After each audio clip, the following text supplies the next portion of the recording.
오늘 우리가 볼 거는 이제 마리아 찬양을 통해서 복음과 관련된 이제 중심 원리들을 좀 같이 보려고 합니다. 복음이라고 하는 것은 말 그대로 하면 좋은 소식을 의미하죠. 그래서 이 복음은 권면, 권고 이런 것일 수가 없습니다. 그러니까 무엇을 해야 하고 무엇을 해야 된다 그런 이야기일 수가 없다는 뜻입니다. 그리고 복음은 막연히 사람의 기분을 좋게 해주는 것도 역시 아니죠. 복음은 선포인데 아주 강력한 선포입니다. 그리고 일방적인 이제 선언이기도 합니다. 예수님 시대에 이 복음이라고 하는 말은 로마 정부가 썼는데 로마 정부가 발표하는 좋은 소식, 전쟁에서 승리했다든가 아니면 그 왕실에 또 왕자가 태어났다든가 이런 것들을 이제 전할 때 그들은 복음이라는 말을 써서 소식을 전했습니다. 그러니까 복음이라고 하는 것은 어떤 우리가 해야 될 일이 아니라 일방적인 어떤 선언이 되기 때문에 세상은 이것에 대해서 아는 바가 거의 없다는 거죠. 세상이 아는 좋은 소식이라고 하는 것은 어떻게 하면 건강하게 잘 살 수 있는지, 어떻게 하면 돈을 많이 벌 수 있는지 그런 것들이 이제 세상 사람들이 이제 들을 때는 좋은 소식이다 이렇게 얘기를 하죠. 그러나 성경에서 말하는 복음이라고 하는 것은 하나님이 행하신 일을 이야기할 때 복음이라고 얘기합니다. 그러니까 복음은 전적으로 하나님께로부터 나온 것을 의미하죠. 그러니까 하나님이 하신 일, 하고 계시고 하실 일에 대한 선언입니다. 우리는 마리아의 찬양에서 이것을 두드러지게 이제 보게 되죠. 보십시오. 하나님이 비천함을 돌아보시는 것이고 능하신 하나님께서 큰 일을 행하시는 겁니다. 그러니까 하나님의 긍휼하심이 우리에게 주어지는 것이죠. 그러니까 인간들이 하게 될 일이나 해야 할 마땅한 일을 말하지 않습니다. 그러니까 인간이 행하면 좋은 어떤 일이 복음이 아니라는 것이죠. 복음은 하나님이 하신 일, 하고 계신 일을 말하는 것입니다. 우리가 지금까지 계속 보고 있는 것도 역시 하나님이 하신 일에 초점을 맞춘 것이죠. 사가랴를 찾아가시고 엘리사벳에게 아이를 주시고 마리아를 찾아오셔서 어떻게 하실 것인가 하는 그 모든 일들을 이야기해 주신 하나님이 일하시는 모습을 우리에게 보여준 거죠. 그러니까 복음이라고 하는 것은 하나님의 강력한 일하심을 세상에 알리는 위대한 기록입니다. 복음은 하나님의 능력을 드러낸다는 거죠. 사가랴가 이후에, 그러니까 이 뒤에 가면 1장 68절에 보면 그 복음이 뭔가를 그 본질적으로 이야기를 합니다. 1장 68절에 보면 그가 자기 백성을 찾아와 속량하셨다 이렇게 되어 있습니다. 우리 성경에는 돌보아 이렇게 되어 있지만 돌보아라는 말로 표현했지만 사실은 찾아와 혹은 방문하여 이런 뜻이 더 잘된 번역입니다. 그러니까 현대어 성경을 보면 당신의 백성을 찾아오셔서 해방시키셨도다 이렇게 번역을 했습니다. 영어 성경도 거의 대부분 그는 그의 백성을 찾아와 혹은 방문하여 구원하셨다 이렇게 얘기를 합니다. 그러니까 이것은 아주 정확하게 복음의 본질이 무엇인가를 말하고 있는 것이죠. 인간이 하나님을 찾아간 것도 아니고 하나님을 찾아가는 방법도 말하고 있는 것이 아니라 하나님이 그의 백성을 찾아온 것이 복음입니다. 하나님이 그의 백성을 구원하시기 위하여 친히 찾아오신 것을 복음이라고 말한다고요. 마태복음에서 아들을 낳으리니 이름을 예수라 하시면서 그 이는 그가 자기 백성을 그들의 죄에서 구원할 자이심이라 이렇게 얘기를 하죠. 그러니까 복음은 하나님이 우리를 구원하시기 위해서 행하신 일을 말합니다. 하나님의 행위, 하나님의 능력의 손이 나타나는 것을 이야기하는 것입니다. 그래서 복음에서 가장 힘주어서 강조해야 되는 내용은 전적으로 하나님이 행하신 일이라는 사실을 말하는 것입니다. 꼭 기억하실 필요가 있어요. 이것을 다른 방식으로 다시 한번 말씀드리면 이렇습니다. 복음은 우리에게 무언가를 행하라고 촉구하는 이야기가 절대로 아닙니다. 복음의 모조품은 항상 우리에게 무언가를 행하면 된다고 얘기를 합니다. 선하게 살면 된다고 얘기하죠. 상식적으로 살면 된다고 얘기를 합니다. 내가 싫은 것을 남들에게 시키면 안 된다고 얘기를 합니다. 우리가 이렇게 하면 저렇게 되니까 반드시 이렇게 하라고 얘기합니다. 그것은 복음이 아닙니다. 복음은 하나님이 행하신 놀라운 역사에 관한 이야기입니다. 성경 전체를 읽어보면 하나님의 활동에 관한 이야기입니다. 여기에 인간은 배역으로 등장하지 모든 일들은 하나님이 행하시는 것으로 기록되어 있습니다. 성경은 도망가는 인간과 그 인간을 추적하시는 하나님의 이야기로 가득 차 있습니다. 어느 청교도 시인은 하나님을 묘사하기를 하늘의 사냥개라고 묘사했습니다. 그것은 인간의 영혼을 구원하고 사랑하기 위해서 끈질기게 추적하시는 하나님의 무한한 사랑과 은혜를 비유적으로 한 이야기입니다. 하나님으로부터 도망치는 인간과 그 인간을 끝까지 추격하시는 하나님, 이것이 복음이 가지고 있는 내용입니다. 복음은 하나님이 하신 역사를 선언하는 것입니다. 성경은 온통 이야기뿐입니다. 이 외에 다른 얘기가 없습니다. 거기에 나오는 윤리와 도덕은 본류로 되어 있는 것이 아니라 뭐라고 얘기하죠? 본질이 아니라 본질적인 내용이 아니라 그 다음 이야기, 구원받은 사람들에 대한 하나님의 뜻과 목적에 관한 이야기지 그것이 주 내용은 아니라는 것이죠. 우리를 찾아오시는 하나님이 성경 전체를 지배하고 있다는 거죠. 복음은 사람이 해야 하는 일을 말하는 것이 아닙니다. 복음은 하나님이 독생자 안에서 행하신 일을 선포하고 선언하는 것입니다. 마리아의 노래가 이것을 특별하게 아주 분명하게 밝혀준다는 것이죠. 복음은 하나님이 하신 일뿐 아니라 사람들이 이제껏 생각한 것, 지금 생각하는 모든 것을 완전히 뒤집는 겁니다.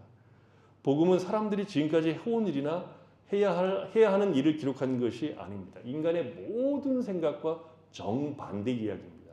복음은 인간의 생각을 넘어서고 확 뒤집어 엎는 겁니다. 지금까지 이 세상에서 벌어진 가장 놀라운 사건은 하나님의 아들이 세상에 오신 일입니다. 세계 역사 속에서 가장 중요한 일은 하나님께서 그 아들을 이 땅에 보내신 겁니다. 그것보다 더 큰 사건이 없고 우리 인생 가운데서도 가장 큰 사건은 우리 주님이 나를 찾아오신 사건입니다. 아닙니까? 오늘날 이 세상에서 가장 혁명적인 내용을 담고 있는 것은 기독교 복음입니다. 왜 그렇습니까? 복음은 여러분과 제가 한 번이라도 상상했거나 생각했을 법한 거의 모든 것과는 정반대 내용이기 때문에 그렇습니다. 복음을 한번 살펴보십시오. 하나님께서 어떻게 일을 하시는가 그 방식을 보십시오.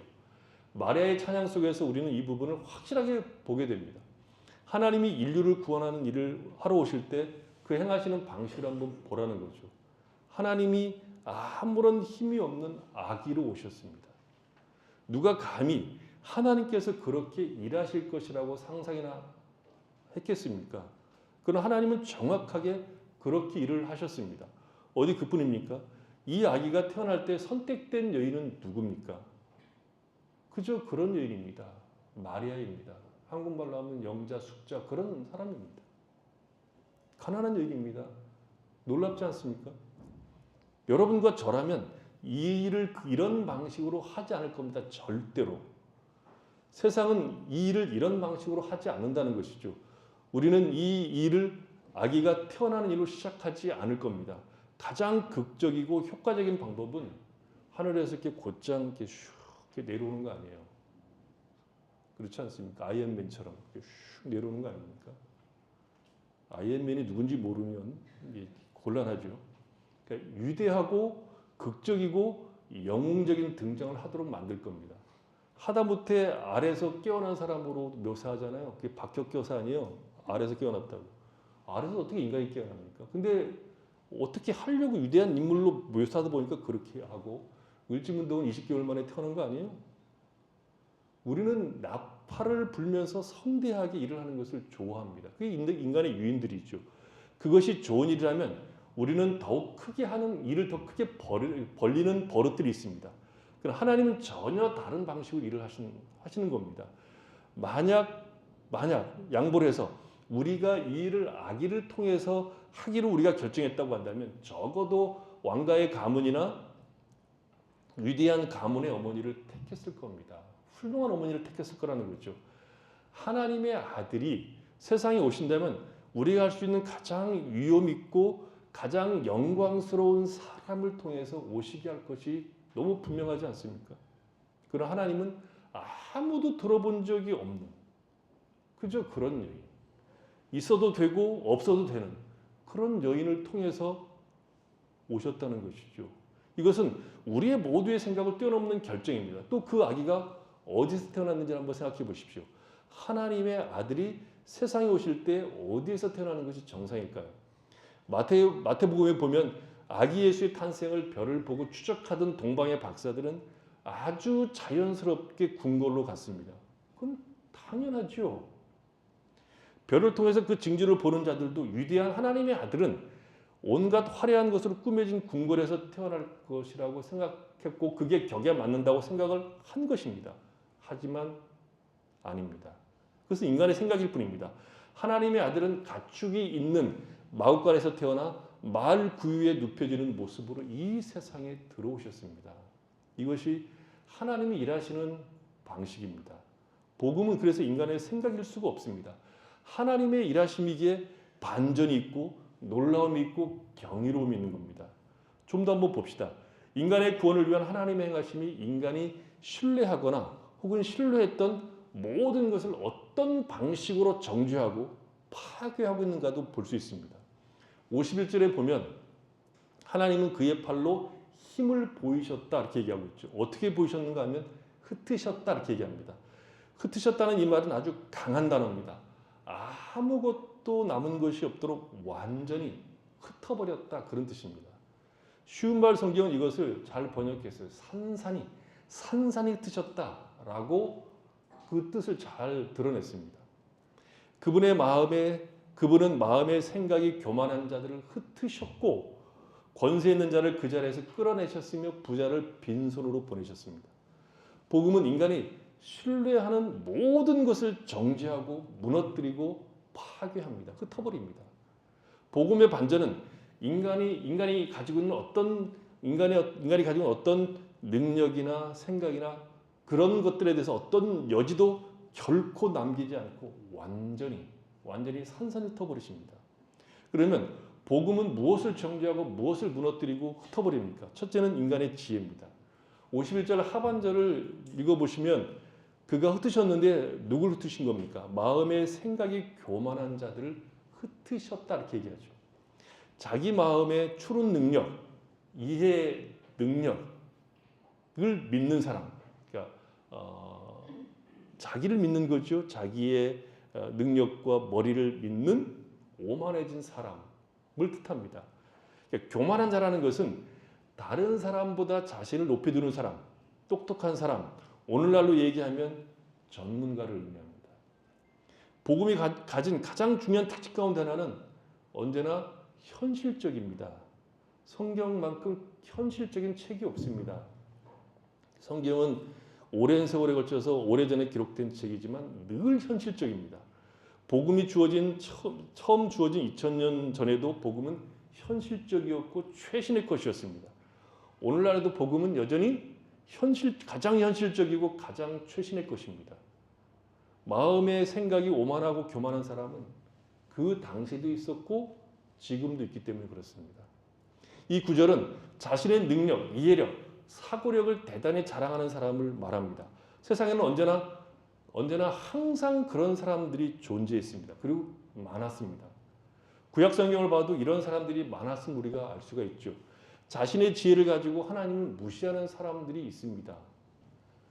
옛날 사람이나 지금이나 똑같은 이유로 하나님을 안 믿는 겁니다.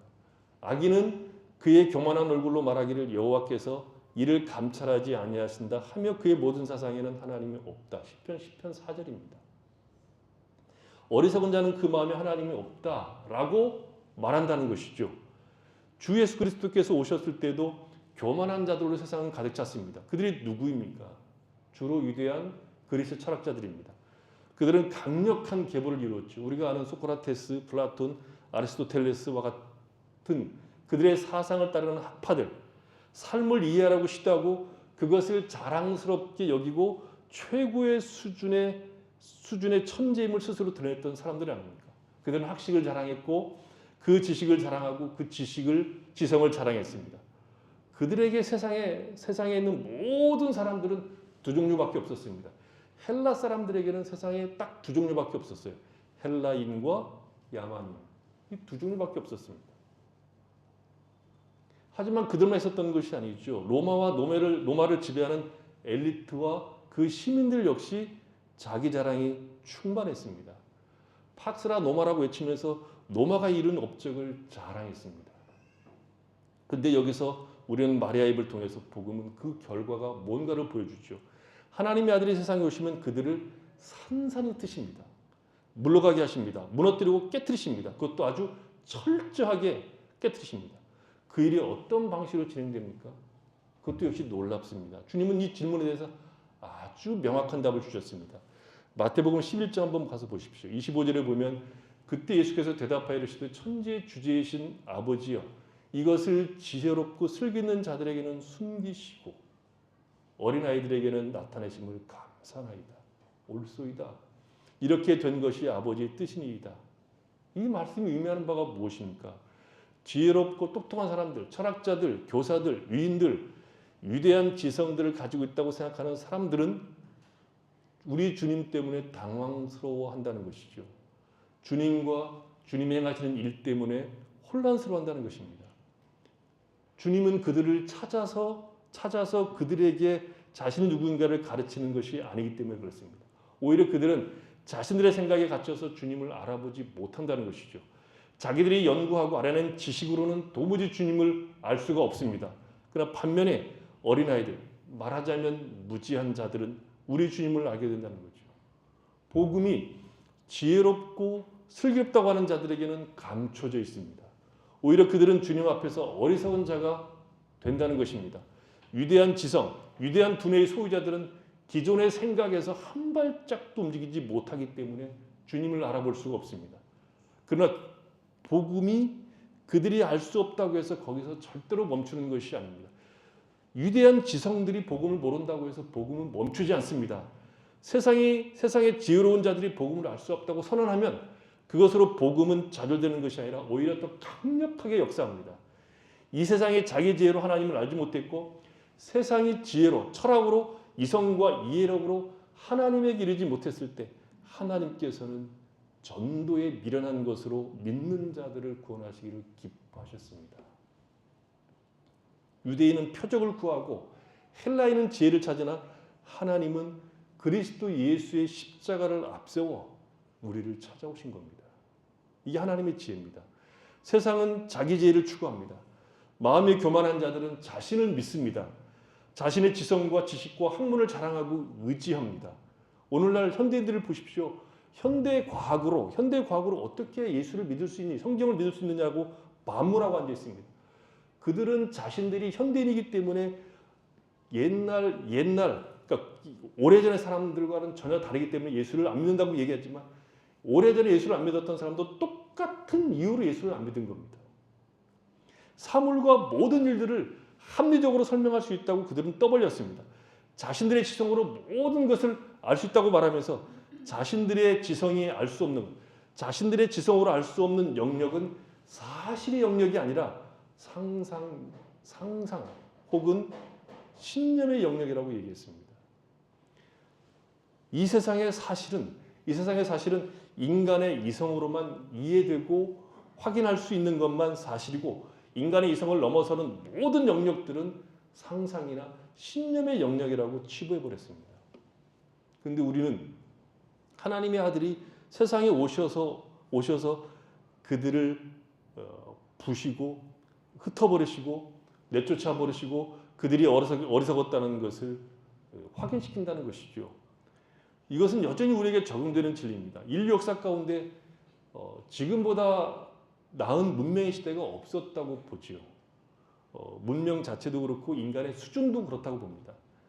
대한민국을 비롯해서 세계 모든 나라들이 쉽게 100여 년 전과도 비교할 수 없을 정도로 문명과 인간의 의식이 발전했다고 생각을 한다는 거죠. 그리고 인간은 좀 더 노력하면, 좀 더 진보하면 완전한 세상을 만들 수 있다고 스스로 설득하고 진보하고 있다고 믿고 있는 중입니다. 그러나 보십시오.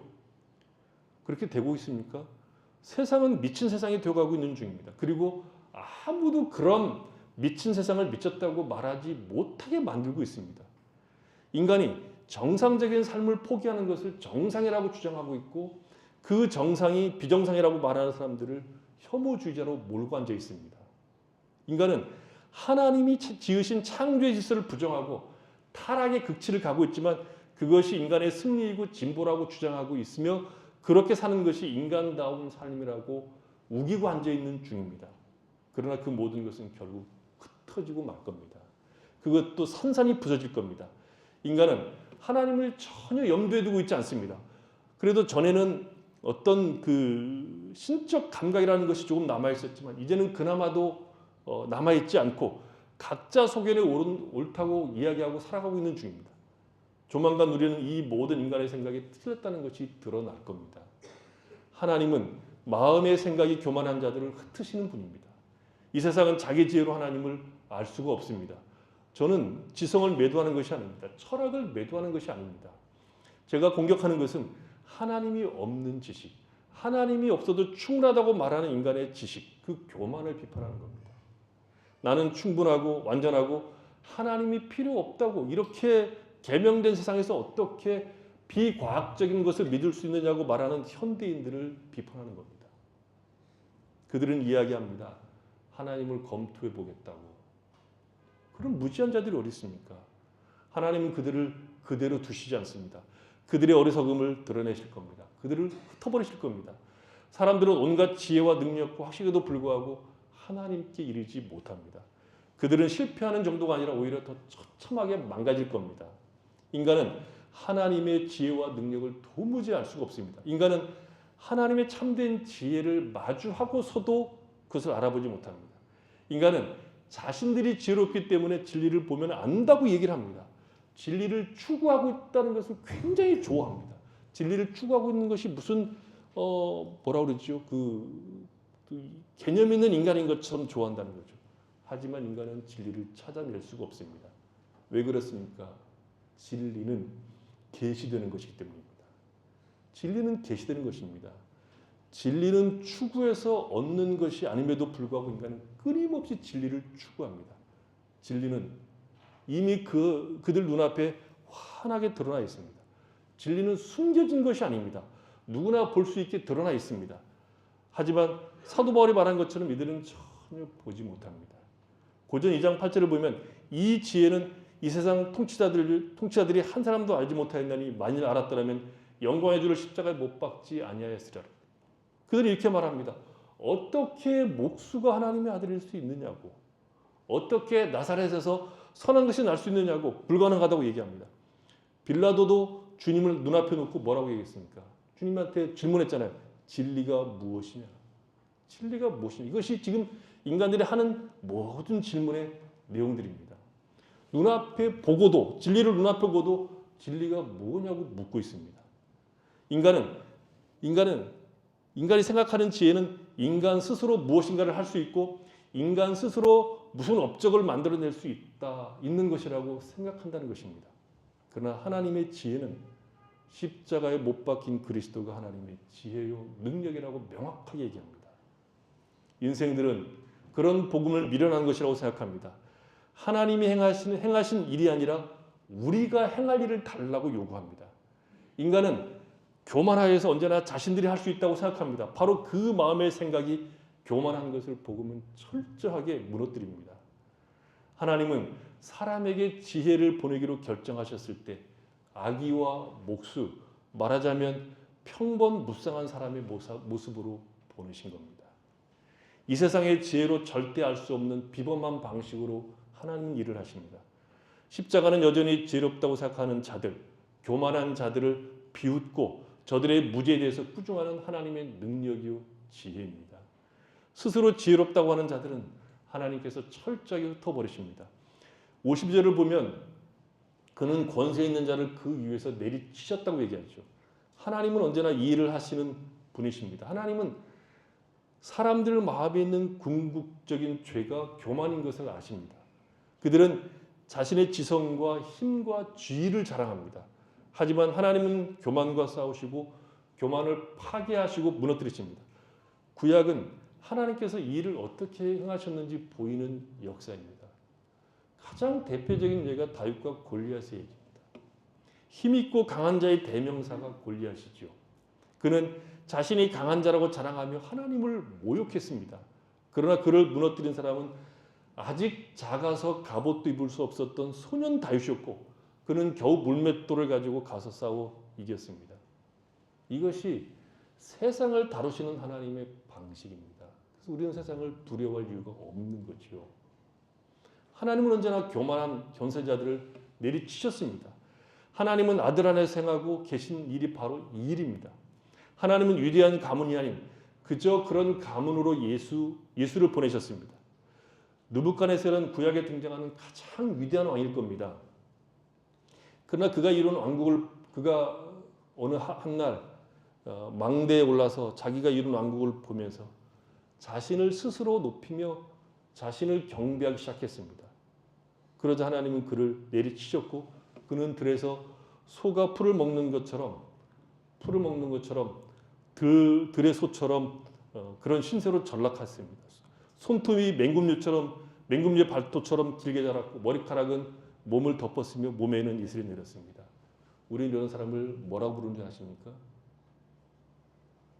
고급한 용어로는 망인 그렇게 얘기하고 미친놈이라고 부르죠. 미친놈입니다.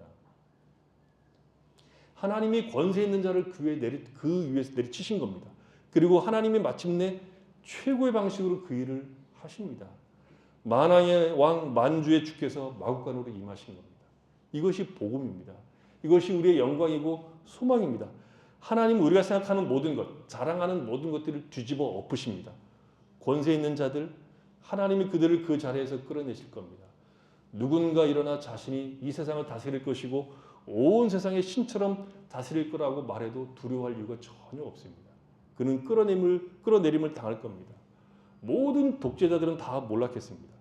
하나님은 스스로 높이는 자를 그대로 두신 적이 한 번도 없습니다. 헤롯이 어느 날 왕복을 입고 단상에 앉아서 백성들에게 연설을 했습니다. 백성들이 그 연설을 듣고 이 연설은 신의 소리요 사람의 소리가 아니라고 아부를 떨었습니다.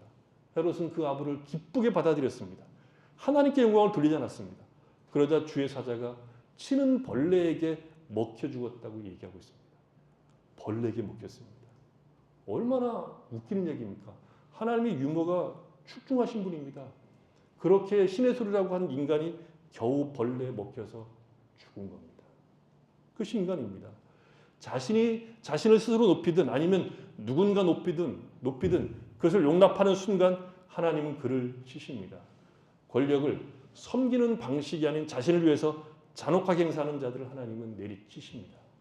하나님의 아들은 그 일을 하시고자 세상에 오신 겁니다. 53절을 보면 부자는 빈손으로 보내셨다고 말합니다. 이 말은 물질적인 차원이기보다는 주로 도덕적 의미로 받아들여야 합니다. 하나님의 아들이 이 세상에 오신 목적이 뭡니까? 부자들을 빈손으로 보내시기 위함입니다.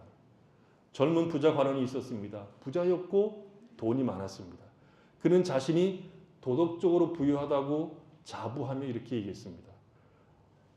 주님, 나는 이런 모든 계명을 어려서부터 다 지켰습니다. 그는 단지 돈만 많았던 것이 아니라 도덕, 윤리적으로 의로웠던 부유한 사람이었습니다. 그러나 겉으로 보기에 이 완벽한 인물이지 않습니까? 제가 유튜브 짤을 볼 때 가끔 이재용 씨 얘기 나오는데 이재용 씨 돈도 많은데 인간성도 좋게 묘사되어 있어요. 완벽한 인간이 아닙니까? 돈도 많고 윤리적으로 흠이 없어 보이는 이 사람은 예수님을 마주하자 그 결말은 근심하며 예수님을 떠난 것으로 나오지요. 교만한 마음으로 왔다가 근심하면서 떠나갔습니다. 바리새인도 역시 스스로 부자였습니다. 의에 충만한 자들이었습니다. 그러나 그들은 결국 예수님을 십자가에 못 박는 일에 앞장섰습니다. 예수님이 바리새인들에게 오신 목적은 그들을 빈손으로 돌려보내기 위해서입니다. 하나님의 아들이 전하는 설교를 듣고서 그들은 자신의 의로움이 아무것도 아닌 것을 보게 되었습니다. 자신들이 자랑하는 율법의 모든 의가 사라지는 것을 느끼게 된 겁니다. 그들의 의는 사라지고 그들의 죄는 예수님에 의해서 명백하게 드러난 겁니다. 예수님이 나타나기 전까지 바리새인들은 완전한 자들이었습니다. 그런데 예수님이 나타나자 바로 죄인인 것이 적나라하게 드러났습니다. 그러자 그들은 예수님을 죽이고 싶을 만큼 미워하기 시작합니다. 왜요? 주님이 그들을 빈손으로 보내시기 때문입니다. 사람들은 예수님의 얼굴을 마주하기 전까지 스스로 부자라고 만족합니다. 그러니까 주님을 만나는 순간 자신은 아무것도 아닌 존재이며 죄인인 것을 알게 됩니다. 사람들은 주님을 만나기 직전까지 자신은 꽤 괜찮은 사람이라고 생각하며 살아갑니다. 평균적으로 나는 이렇게 밑에 있는 사람이라고 생각하지 않고 그저 평균보다 조금 잘난 좀 괜찮은 사람이라고 생각하면서 산다는 거죠. 그러나 주님이 우리에게 오셔서 우리의 모습을 적나라하게 드러내는 순간 우리는 내가 어떤 존재인가를 알기 시작합니다. 심령이 가난한 자들이 복이 있다는 복음의 소식을 듣지만 이미 마음에 부유한 자들은 얻을 것이 없게 됩니다. 생명을 얻을 수가 없습니다. 하나님의 아들은 그래서 언제나 부자들을 빈손으로 돌려보내십니다. 주님과 마주하는 순간 인간은 자신의 죄됨을 명확하게 알게 됩니다. 의인은 없나니 하나도 없다는 말이 무슨 말인지 알게 됩니다. 우리의 의는 누더기와 같이 더러운 옷에 불과하다는 것을 알게 됩니다. 사도 바울은 예수를 만나기 전에 자랑할 것이 너무나 많은 사람이었습니다. 그는 학문적으로도 인간적으로도 자랑스러운 것이 많았지만 자신이 스스로 종교적으로도 율법의 의로도 흠이 없는 자라고 자부하며 살았던 인간입니다. 근데 그가 예수를 만나고 난 이후에 자신을 부유하게 만들었던 그 모든 것들을 배설물로 여기게 됩니다. 예수님을 만나야 비로소 인간은 내 자신이 빈손이라는 것을 알게 된다는 거죠. 스스로 부유하다고 믿는 자들은 그래서 주님으로부터 아무것도 얻을 수 없습니다. 하나님은 인간이 자랑하는 것, 그의 지성, 이해력, 능력, 사회적 지위, 영향력, 의, 도덕성, 윤리, 구범 이 모두가 하나님의 아들을 만날 때 철저하게 하나님의 아들을 만날 때 이 모든 것들이 아무것도 아닌 것을 자기를 전혀 지킬 수 없으며 자기에게 어떤 소망을 줄 수 없다는 것을 깨닫게 됩니다. 빈손인 것을 깨닫게 된다는 거죠. 그 빈손인 것을 아는 자들은 복이 있으나 그것을 모르는 자들은 여전히 빈손으로 돌아가는 거죠. 하나님의 복은 인간이 생각하는 자랑과 자랑하는 모든 것과 정반대가 됩니다. 그러면 누가 이 복을 받습니까? 아기들, 비천한 자들, 어린아이들, 비천한 자들이 받습니다. 고전 1장 26절에 보면 형제들아 너희를 부르심을 보라. 육체를 따라 지혜로운 자가 많지 아니하며 능한 자가 많지 아니하며 문벌 좋은 자가 많지 아니하도다. 그러나 하나님께서 세상에 미련한 것들을 택하사 지혜 있는 자들을 부끄럽게 하려 하시고 세상에 약한 것들을 택하사 강한 것들을 부끄럽게 하려 하시며 하나님께서 세상에 천한 것들과 멸시받는 것들과 없는 것들을 택하사 있는 것들을 폐하려 하시나니 이는 아무 육체도 하나님 앞에서 자랑하지 못하게 하려 하십니다. 누가 복받은 사람들입니까? 누가 복받은 사람들입니까? 주님을 만났을 때 내 손에 아무것도 주어진 것이 없음을 아는 자들, 가난한 자들, 그런 자들이 복을 받습니다. 의에 줄이고 목마른 자들이 복을 받습니다. 애통하는 자들이 복을 받습니다. 심령이 가난한 자들이 복을 받습니다. 아무것도 아닌 사람들에게 하나님은 복을 주십니다. 세상 사람들이 주목하지 않는 사람들을 하나님이 찾아가시고 복을 주십니다. 하나님이 이 복을 주시는 방식을 한번 잘 보십시오. 세상이 자기 지혜로 하나님을 알 수가 없습니다. 그래서 하나님은 당신의 지혜와 계시를 세상에 보내셨습니다. 인간은 스스로 지혜를 찾을 수가 없습니다. 무지하죠. 하나님께 대하여 죽은 자들이니까 스스로 지혜를 찾을 수가 없습니다. 그래서 하나님은 성령 하나님을 통해서 우리에게 이것을 보이십니다. 보게 하십니다. 우리에게 생명을 주시고 눈을 뜨게 하사 하나님이 행하신 일을 보게 하십니다. 우리는 지혜로워진 겁니다. 수동태예요. 지혜로워진 겁니다. 지혜를 우리에게 선물로 하나님이 주신 겁니다. 이 세상에 존재하는 어떤 석학도 알 수 없는 지혜를 하나님이 우리에게 주신 겁니다. 주 예수를 믿는 자들은 하나님을 압니다. 하나님에 대한 지식이 있습니다. 세상이 알아주는 자들, 지식이 많은 자들에게 전혀 없는 높고 영광스럽고 영원한 지식을 하나님이 그의 백성들에게 주신 겁니다. 가장 소박하고 무지한 신자들은 이 세상의 가장 위대한 석학들이 절대로 알지 못하는 지식과 이해를 가지게 되는 겁니다. 아까 읽었죠? 마태복음 11장 천지주제이신 아버지요 이것을 지혜롭고 슬기는 자들에게는 숨기시고 어린아이들에게는 나타내심을 감사하나이다. 여러분 감사합니까? 옳소이다 이렇게 된 것이 아버지의 뜻입니다. 세상에서 그래서 가장 지혜 있는 사람은 이제 예수를 믿는 신자가 된 겁니다. 신자들은 이 지혜를 가지고 있기 때문에 내일을 두려워하지 않고 죽음도 두려워하지 않게 됩니다. 자신이 하나님과의 바른 관계 속에 있음을 알게 됩니다. 알아야 할 것을 알게 되었음을 압니다. 꼭 알아야 될 지식을 가지고 있다는 것을 압니다. 그래서 신자는 세상이 놀랄 때 세상의 일로 놀라지 않고 두려워하지 않습니다. 오늘날 세상은 이 세상이 왜 이렇게 미쳐 돌아가는지 알지 못합니다. 아니, 더 미친 세상을 만들어야 된다고 주장을 하고 있죠. 그러나 신자들은 압니다. 인간의 죄를 압니다. 인간의 타락을 합니다. 하나님이 없기 때문에 그렇게 전력 질주해서 벼랑 끝으로 달려가는 것을 우리는 알고 있습니다. 하나님이 없기 때문에 그렇습니다. 하나님이 우리를 어떤 방식으로 높이십니까? 권세 있는 자를 그 위에 내리치신 반면 비천한 자를 높이십니다. 우리가 어떤 사회적 배경을 가지고 있는지는 중요하지 않습니다. 우리가 그리스도 예수 안에 있으면 가장 영광스러운 직분을 갖게 되는데 하나님의 자녀라는 직분입니다. 이것이 우리의 정체성이고 우리의 영광된 자리입니다. 우리는 왕같은 제사장들입니다. 하나님을 섬기는 자들입니다. 우리는 그리스도 예수와 함께 상속을 받을 자들입니다. 우리는 이 땅에서 많은 것을 가지고 있지 못하고 자식들에게 줄 것이 없을 수도 있습니다. 그럴 수 있습니다. 그러나 우리는 그리스도 예수와 함께 영광을 누릴 상속자들로 여기 서 있는 겁니다. 그분과 함께 통치할 겁니다. 세상을 심판하게 될 겁니다. 여러분 우리의 높아짐이 얼마나 큰 것인 걸 알고 있습니까? 우리가 얼마나 높은 존재인지 알고 있습니까? 우리가 얼마나 존귀한 존재인 줄 알고 있습니까? 우리를 하나님이 보실 때 그리스도 예수 안에 있는 그의 자녀로 보시는 것이 얼마나 존귀하고 영광스러운 것인가를 충분히 알고 있습니까? 줄이는 자를 좋은 것으로 배불리셨다고 얘기하고 있죠. 부자는 빈손으로 보내셨지만 줄인 자들은 좋은 것으로 배불리십니다. 줄인 자들, 자신이 역겨운 죄인이라고 느끼는 사람들, 자신이 비열하고 스스로 자신을 이해할 수 없는 사람들, 부패했다고 느끼고 내 속에 선한 것이 거하지 않은 줄을 아는 사람, 오호라 나는 곤고한 사람이로다. 누가 이 사망의 몸에서 나를 건져내라고 탄식하는 사람, 나에게는 오직 하나, 부패만 존재함을 아는 사람, 그런 사람은 좋은 것으로 배불립니다. 이 좋은 것이 뭘까요? 이 좋은 것이 뭘까요? 하나님의 의입니다. 하나님의 의입니다. 그는 의에 줄이고 목마른 자가 됩니다. 그리고 배부르게 될 겁니다.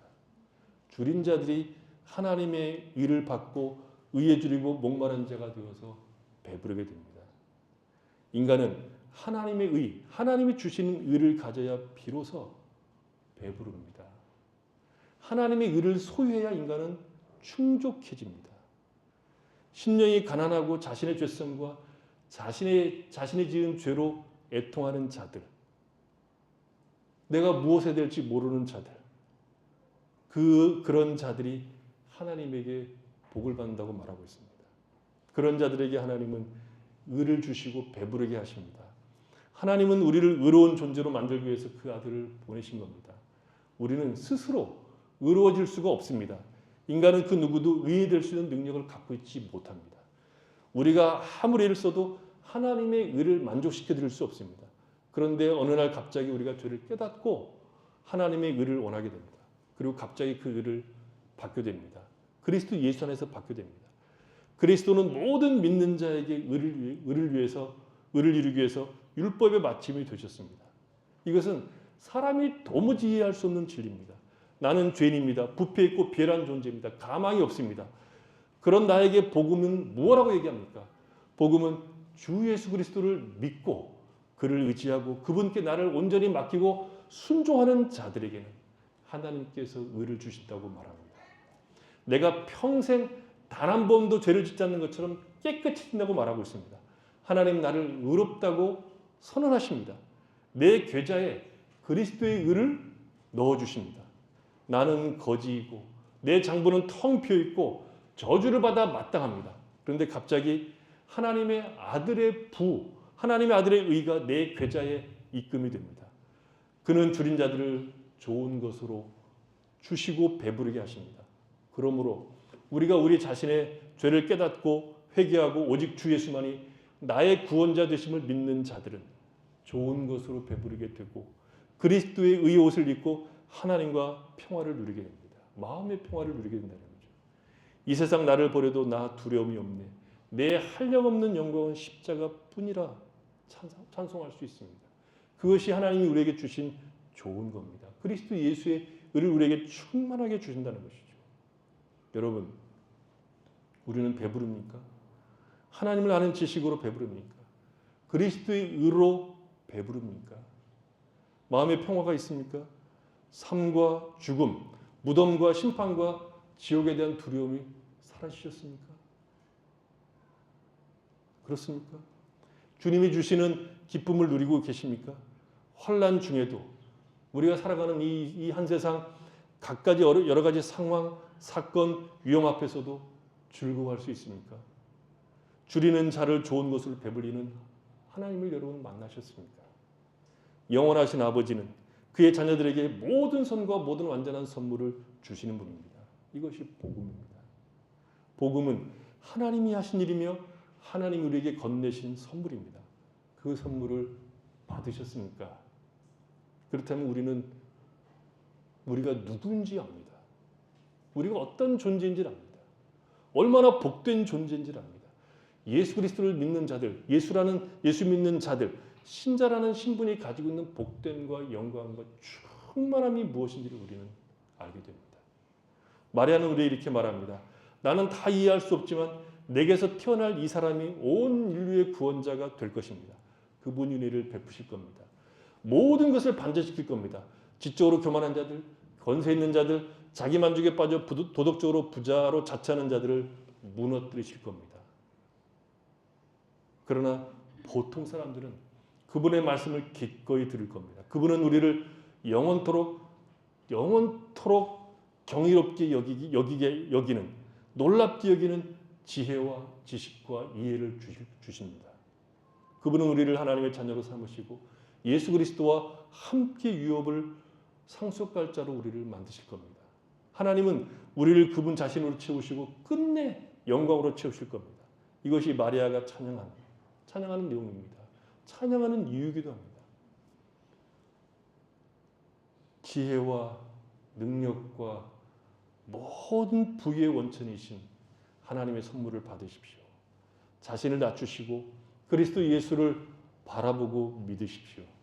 아기 예수에게로 오시고 십자가에 죽으신 그분이 우리의 구원자이심을 굳건히 믿으십시오. 그 발 아래 엎드리고 그분을 믿으십시오. 우리 주께 나 자신 온전히 드리십시오. 그러면 예수 그리스도의 모든 부요가 우리에게 채워질 겁니다. 그리스도 예수를 믿는 순간, 우리가 진정으로 그리스도 예수를 믿는다고 말하는 순간 우리는 부족함이 없는 그리스도 예수의 의로 충만히 채워질 겁니다. 하나님이 행하신 일은 바로 이 일입니다. 복음은 바로 이 일입니다. 그래서 예수를 믿는 자들, 내가 그리스도 예수 안에서 그로 말미암아 구원을 얻었다고 믿는 자들은 감사와 기쁨과 그리고 부족함이 없는 자들로, 영광의 상태에 있는 자들로 자신을 확인하게 되고 세상에 있는 것들로 나를 평가하고 판단하는 것이 아니라 그리스도 예수 안에 있는 것으로 우리가 얼마나 존귀하고 복된 존재인가를 확인하고 우리의 삶을 온전히 주께 드리는 삶을 마땅히 드리게 됩니다. 예수는 우리의 모든 것이며 예수는 우리의 충만이시며 예수는 우리의 현재이시며 우리의 미래이시며 우리의 유일한 소망이 됩니다. 이 선물을 여러분 받지 못했다면 받으시기 바라시고 받은 자들이라고 하면 우리에게 주신 선물이 얼마나 큰가를 늘 확인하시고 그 선물 안에서 하나님께서 허락하신 영광과 복을 누리시고 확인하시고 증거하시는 귀한 삶을 살 수 있기를 바랍니다.